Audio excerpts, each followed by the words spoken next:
ва тибқи ин қарори нави ҷумҳурии Тоҷикистон то муддати 10 сол дар ҳолате ки шумо ай Россия берун мебироен ай сари нав ворид шиданӣ мешен, мо видеои конкурса дар ҳамаи видеоҳомон қариб реклама мекунем ва дар каналам бо алоҳида мепартоем. Ассалому алайкум ба ҳама тамошобинони барномаҳои канали Юрист TJ. Тамошобинони азиз, ҳатман видеора то охирша тамошо кунен ва лайк мондана фаромӯш накунен. Бародарони азизу гироми қадре ки айни ҳол мара тамошо кардастен, фаромӯш накунен ки дар канали ма конкурс рафтаистед ва имрӯз боз барои шумо як бори дигар аксия мекунам. Фурсата аз даст натиҳен, ҳозир билет бихарен. Яъне ки ба 500 рубл 5 дона билет, ба 1000 рубл 10 дона билетон метиҳем. Билети бисёр харидан ба манфиати худтон мебошад, чунки 3 нафаре ки аз ҳамада билети бисёр мехарад дополнительни призш метиҳем. Марҳамат, видеои аксияра тамошо кунен ва ҳатман билет бихарен. Ассалому алайкум бародарои азизу гироми қадр, чӣ хеле ки медонен дар канали ма конкурси нав сар шидагиай ва ман хостум ки имрӯз барои шумо як аксия кунам. То охирша бо диққат тамошо кунед.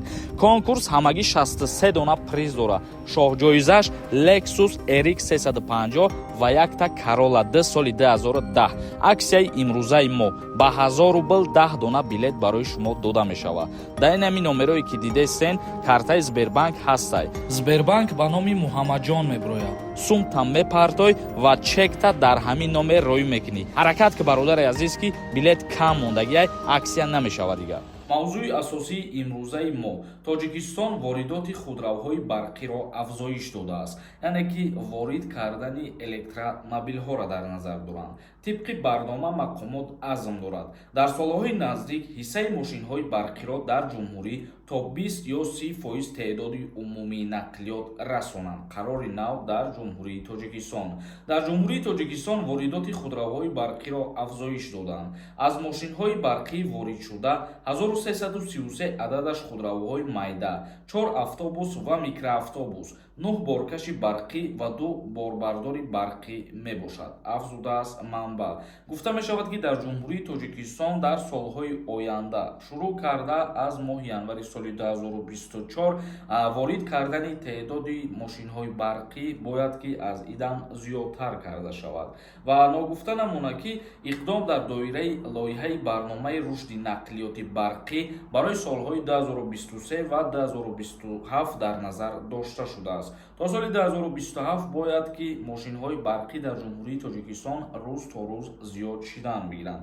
Ва ногуфта намонад ки ҳар як нафаре ки электромобил ба ҷумҳурии Тоҷикистон ворид мекунад, рассамошка карда намешавад, яъне ки бепул мебошад. Аз пардохт кардани боҷи гумрукӣ озод кардагиам. Оиди озод кардани электромобилҳо аз пардохт кардани боҷи гумрукӣ дар 14 марти анаҳамин сол як қарори нав дар ҷумҳурии Тоҷикистон қабул шуда буд ва тибқи ин қарори нави ҷумҳурии Тоҷикистон то муддати 10 сол ҳар нафаре ки электромобил ворид мекунад, боҷи гумрукӣ, рассамошка пул пардохт намекунад. Хоб, тамошобинони азизу гироми қадр, акнун комментарияҳои шуморо мехонем, ба саволҳотон ҷавоб мегардонем. Агар нафарҳое ки бихоҳанд ба границаи Қазоқистон сафар кунанд, барои аз нав кардани ҳуҷҷатҳои худтон шумо метавонед ки дар инами рақамҳо занг бизанед. Шуморо бо нархи арзон ба границаи Қазоқистон мебарад ва дар ҳолати границара гузаштан худаш кӯмактон мекунад. Давлатов нависондай: ассалому алайкум ака,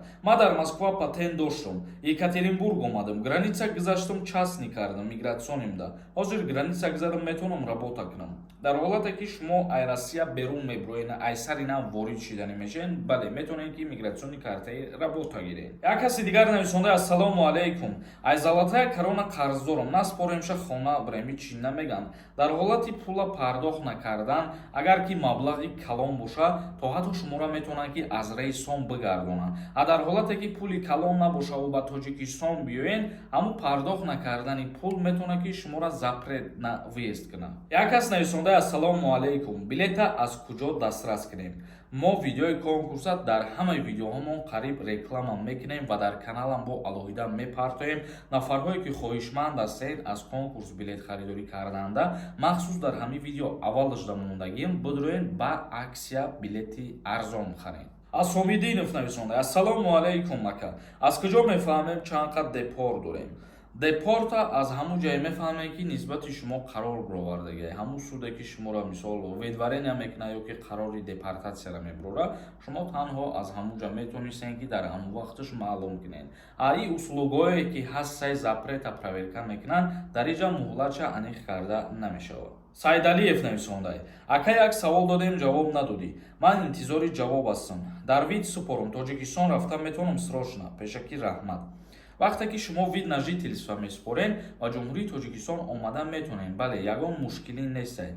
Лекин баъзе ҳолатҳое ҳастае ки ҳамун шаҳрванде ки вид на жительство супоридагӣ дар кадом шаҳре ки қарор дошта боша, дар кадом адресе ки боша, коркунои мақомоти ҳифзи ҳуқуқи Федератсияи Русия баъзе ҳолатҳое мешавад ки рейд ташкил мекунанд барои тафтиш кардани ҷои зисти ҳамун нафаре ки вид на жительство супоридагӣ ва дар ҳолате ки мераванд ба адреси шуморо шумо нестед дар ҳамун адрес ҳамин имкон метиҳад ки шуморо вид на жительстватона аннулировать кунанд. Як кас нависондаи: салом алейкум Сорбон Сафаров.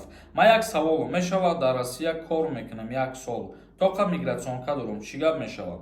Вақте ки ту дар таможни контрол гузаштанӣ мешавӣ ва ҳуҷҷат пурсана пешниҳод накунӣ, запрет на въезд мешавӣ. Як кас нависондаи: ассалому алейкум ака. Мара 5000 штраф кардам, видваренӣ кардам, лекин дарбаза данӣ нест. Оё намебурояд дарбаза? Ҳоли ман дар Москваем, нарафтам Тоҷикистон.